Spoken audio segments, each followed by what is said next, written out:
আকাশবাণী খবর পড়ছি বর্ণালী সিংহ। এখনকার বিশেষ বিশেষ খবর। খেলনা শিল্প আত্মনির্ভর ভারত কর্মসূচির বিরাট অংশীদার হয়ে উঠতে পারে বলে প্রধানমন্ত্রী নরেন্দ্র মোদী দৃঢ় প্রত্যয় ব্যক্ত করেছেন। কেন্দ্র কোভিড-19 অতিমারির মোকাবিলায় রাজ্য ও কেন্দ্রশাসিত অঞ্চলগুলিকে কঠোর হাতে পরিস্থিতি মোকাবিলা করার নির্দেশ দিয়েছে। ভারত ও বাংলাদেশ নিরাপত্তা ও সীমান্ত সংক্রান্ত বিষয়গুলিতে পারস্পরিক সহযোগিতা আরও বৃদ্ধির ব্যাপারে ঐক্যমত্যে পৌঁছেছে।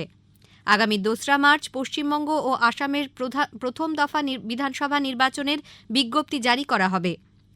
প্রধানমন্ত্রী আগামীকাল আকাশবাণীতে মন কি বাত অনুষ্ঠানে তাঁর চিন্তাভাবনা দেশবাসীর সঙ্গে ভাগ করে নেবেন। করোনা সংক্রমণ এড়াতে মাস্ক পরুন ও ঠিকভাবে পরুন, ২ গজ দূরে থাকুন, নিরাপদ দূরত্ব বজায় রাখুন, হাত ও মুখ পরিষ্কার পরিচ্ছন্ন রাখুন। আসছি বিস্তারিত খবরে। আত্মনির্ভর ভারত গড়ে তুলতে এবং দেশের ঐতিহ্যবাহী পরম্পরা আরও জোরদার করতে ইন্ডিয়া টয় ফেয়ার এক গুরুত্বপূর্ণ পদক্ষেপ বলে প্রধানমন্ত্রী নরেন্দ্র মোদী জানিয়েছেন।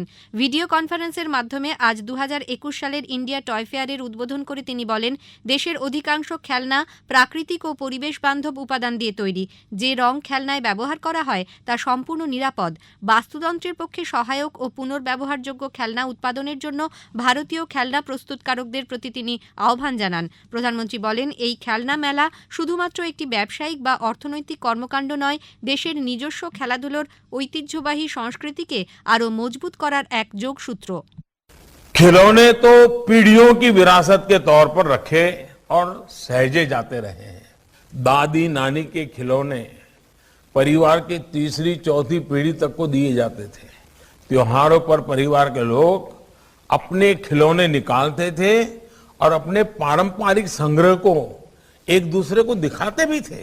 जब हमारे खिलौने इसी इंडियन एस्थेटिक्स से सजे होंगे तो इंडियन थॉट्स, भारतीयता की भावना भी बच्चों के अंदर और मजबूती से विकसित होगी। उसमें इस मिट्टी की महक होगी। শ্রী মোদী বলেন, খেলনা শিল্পে এমন এক শক্তি নিহিত রয়েছে যা আত্মনির্ভর ভারত কর্মসূচির বিরাট অংশীদার হয়ে উঠতে পারে। স্থানীয় খেলনা বাচ্চাদের মধ্যে ঐক্য গড়ে তোলে। দেশজ খেলনা শুধুমাত্র বিনোদন নয়, বৈজ্ঞানিক তত্ত্বের পাঠও দেয়। শিক্ষার অঙ্গ হিসেবে খেলার গুরুত্ব অনুধাবন করে বাবা মাকেও বাচ্চাদের সঙ্গে খেলা করার আবেদন জানান প্রধানমন্ত্রী। দেশে বেশ কিছু অংশে কোভিড-19 অতিমারির প্রভাব কিছুটা কমলেও ক্যাবিনেট সচিব রাজীব গৌবা সমস্ত রাজ্য ও কেন্দ্রশাসিত অঞ্চলকে কঠোর হাতে পরিস্থিতি মোকাবিলা করার নির্দেশ দিয়েছেন। একটি পর্যালোচনা বৈঠকে তিনি বলেন, কোভিড পরীক্ষা আরও বাড়াতে হবে। পজিটিভ রোগীদের বিচ্ছিন্ন করে জনসচেতনতা বৃদ্ধির ওপর গুরুত্ব দিতে হবে বলে তিনি মন্তব্য করেন। রাজীব গৌবা মহারাষ্ট্র, পাঞ্জাব, গুজরাট, মধ্যপ্রদেশ, ছত্তিশগড়, পশ্চিমবঙ্গ, তেলেঙ্গানা এবং জম্মু কাশ্মীরের মুখ্য সচিবদের সঙ্গে পৃথকভাবে বৈঠক করেন। কোভিড অতিমারির সম্পূর্ণ মোকাবিলা করতে কঠোর নজরদারি ও সার্বিক সচেতনতা গড়ে তোলার জন্য স্বরাষ্ট্র সচিব অজয় ভাল্লা আবেদন জানিয়েছেন। কোভিড-19 বিধি সম্বলিত নীতি নির্দেশিকা আগামী 31শে মার্চ পর্যন্ত মেনে চলার জন্য শ্রী ভাল্লা রাজ্য ও কেন্দ্রশাসিত অঞ্চলগুলিকে চিঠি দিয়েছেন। দেশের 6টি রাজ্যে করোনা আক্রান্তের সংখ্যা ফের ঊর্ধ্বমুখী বলে কেন্দ্রীয় সরকার জানিয়েছে। এই রাজ্যগুলি হল কেরল, মহারাষ্ট্র, পাঞ্জাব, কর্ণাটক, তামিলনাড়ু এবং গুজরাট। কেন্দ্রীয় স্বাস্থ্য মন্ত্রক সূত্রে জানানো হয়েছে, মহারাষ্ট্রে নতুন করে আক্রান্তের সংখ্যা ৮৩৩৩, এরপরেই রয়েছে কেরল, সেখানে আক্রান্ত ৩৬৭১ জন। এরপর রয়েছে পাঞ্জাব। মন্ত্রক জানিয়েছে, 6টি রাজ্য এবং কেন্দ্রশাসিত অঞ্চলে সারা দেশের মোট মৃত্যু ৮২.৩% রেকর্ড করা হয়েছে। দেশে এখনও পর্যন্ত ১,৪২,০০,০০০ বেশি মানুষ করোনার টিকা পেয়েছেন বলে কেন্দ্রীয় স্বাস্থ্য মন্ত্রক জানিয়েছে। গত ২৪ ঘণ্টায় ভ্যাকসিন দেওয়া হয় ৭,৬৯,০০০ স্বাস্থ্য সুরক্ষা কর্মী ও সামনের সারির করোনা যোদ্ধাদের। এদিকে করোনা সংক্রমণ বাড়তে থাকায় নাগপুর শহর প্রশাসন সপ্তাহান্তে লকডাউনের সিদ্ধান্ত নিয়েছে। নাগপুর প্রশাসনের শীর্ষকর্তা ডক্টর নীতিন রাওয়াত গতকাল পরিস্থিতি পর্যালোচনা করেন। সংক্রমণ ছড়িয়ে পড়া ঠেকাতে তিনি নগরবাসীকে প্রশাসনের সঙ্গে সহযোগিতার আহ্বান জানিয়েছেন। অসামরিক উড়ান নিয়ন্ত্রক ডিজিসিএ আন্তর্জাতিক বাণিজ্যিক যাত্রীবাহী উড়ানের ওপর স্থগিতাদেশের মেয়াদ 31শে মার্চ পর্যন্ত বাড়িয়ে দিয়েছে। তবে প্রত্যেকটি উড়ানকে পৃথকভাবে চিহ্নিত করে উপযুক্ত কর্তৃপক্ষ বাছাই করা কিছু রুটে আন্তর্জাতিক উড়ানের অনুমতি দিতে পারবে। ভারত ও বাংলাদেশ নিরাপত্তা ও সীমান্ত সংক্রান্ত বিষয়গুলিতে পারস্পরিক সহযোগিতা আরও বৃদ্ধির ব্যাপারে সহমত হয়েছে। দুদেশের স্বরাষ্ট্রমন্ত্রক পর্যায়ের ১৯তম বৈঠক আজ অনুষ্ঠিত হয়। কেন্দ্রীয় স্বরাষ্ট্র সচিব অজয় কুমার ভাল্লা ভারতীয় প্রতিনিধি দলের নেতৃত্বে ছিলেন। অন্যদিকে বাংলাদেশের প্রতিনিধি দলটির নেতৃত্ব দেন জননিরাপত্তা বিভাগের সিনিয়র সচিব মোস্তাফা কামাল উদ্দিন। সন্ত্রাসবাদ ও চরমপন্থা দমনে পারস্পরিক সহযোগিতা বৃদ্ধির দুপক্ষই প্রশংসা করেন। সীমান্তে বেড়া দেবার কাজ দ্রুত শেষ করার ব্যাপারেও দুপক্ষের কথা হয়েছে। খবর শুনছেন আকাশবাণী থেকে। আগামী ২৭ মার্চ থেকে ২৯ এপ্রিলের মধ্যে পশ্চিমবঙ্গ, অসম, তামিলনাড়ু, কেরালা এবং পুদুচেরির বিধানসভা নির্বাচনে ভোট গ্রহণ করা হবে। এই ৪টি রাজ্য এবং একটি কেন্দ্রশাসিত অঞ্চলে ভোট গণনা হবে একই দিনে ২রা মে। অসমেও বিধানসভা নির্বাচনের প্রথম পর্যায়ের জন্য পশ্চিমবঙ্গের সঙ্গে একই দিনে বিজ্ঞপ্তি জারি হচ্ছে ২রা মার্চ। ওই রাজ্যে ১২৬ আসনের বিধানসভা নির্বাচনে ভোট নেওয়া হবে ৩ দফায়। প্রথম দফায় ৪৭টি আসনে ২৭শে মার্চ, দ্বিতীয় দফায় ৩৯টি আসনে ১লা এপ্রিল এবং তৃতীয় তথা শেষ দফায় ৪০টি আসনে ৬ই এপ্রিল ভোট গ্রহণ করা হবে। পশ্চিমবঙ্গে প্রথম দফার নির্বাচনে ৩০টি আসনে ভোট নেওয়া হবে। ৬ই এপ্রিল এক দফায় কেরালা বিধানসভার ১৪০টিতে, তামিলনাড়ু বিধানসভার ২৩৪টিতে এবং পুদুচেরি বিধানসভার ৩০টি আসনে ভোট গ্রহণ করা হবে।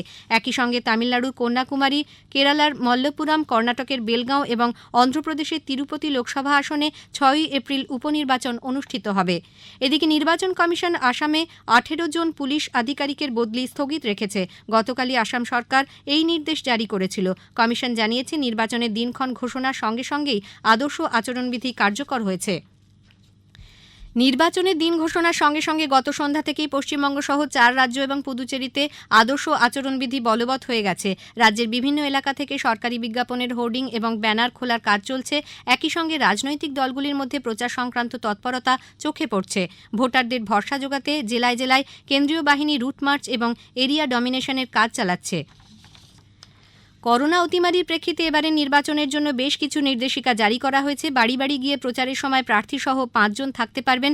রোড শোয়ে সবচেয়ে বেশি 5টি গাড়ির কনভয় থাকতে পারবে। মনোনয়নপত্র জমা দেবার সময় প্রার্থীর সঙ্গে 2 জন থাকতে পারবেন। অনলাইনে মনোনয়নপত্র এবং জামানতের অর্থও জমা দেওয়া যাবে। অশীতিপর মানুষ এবং কোভিড আক্রান্তরা পোস্টাল ব্যালটে ভোট দিতে পারবেন। এজন্য বুথ স্তরে বাড়ি বাড়ি গিয়ে আজ থেকেই প্রয়োজনীয় তথ্য সংগ্রহ করা হবে। ভোটদানের সময় এবার 1 ঘণ্টা বাড়ানো হচ্ছে। 1000 জন ভোটার পিছু একটি করে ভোট কেন্দ্র থাকবে। দিল্লি পুর নিগমের 5টি ওয়ার্ডের উপনির্বাচন আগামীকাল অনুষ্ঠিত হবে। রোহিণী, শালিমারবাগ, ত্রিলোকপুরী, কল্যাণপুরী এবং চৌহানবাঙ্গারে ভোট গ্রহণ শুরু হবে সকাল 7:30টায়, চলবে বিকেল 5:30টা পর্যন্ত। প্রধানমন্ত্রী নরেন্দ্র মোদী আগামীকাল আকাশবাণীতে মন কি বাত অনুষ্ঠানে তাঁর চিন্তাভাবনা সকলের সঙ্গে ভাগ করে নেবেন। এটি মন কি বাতের ৭৪তম পর্ব। আকাশবাণী ও দূরদর্শনের সবকটি প্রচার তরঙ্গে এবং www.newsonair.com ওয়েবসাইট ও মোবাইল অ্যাপেও বেলা 11টা থেকে মন কি বাত শোনা যাবে।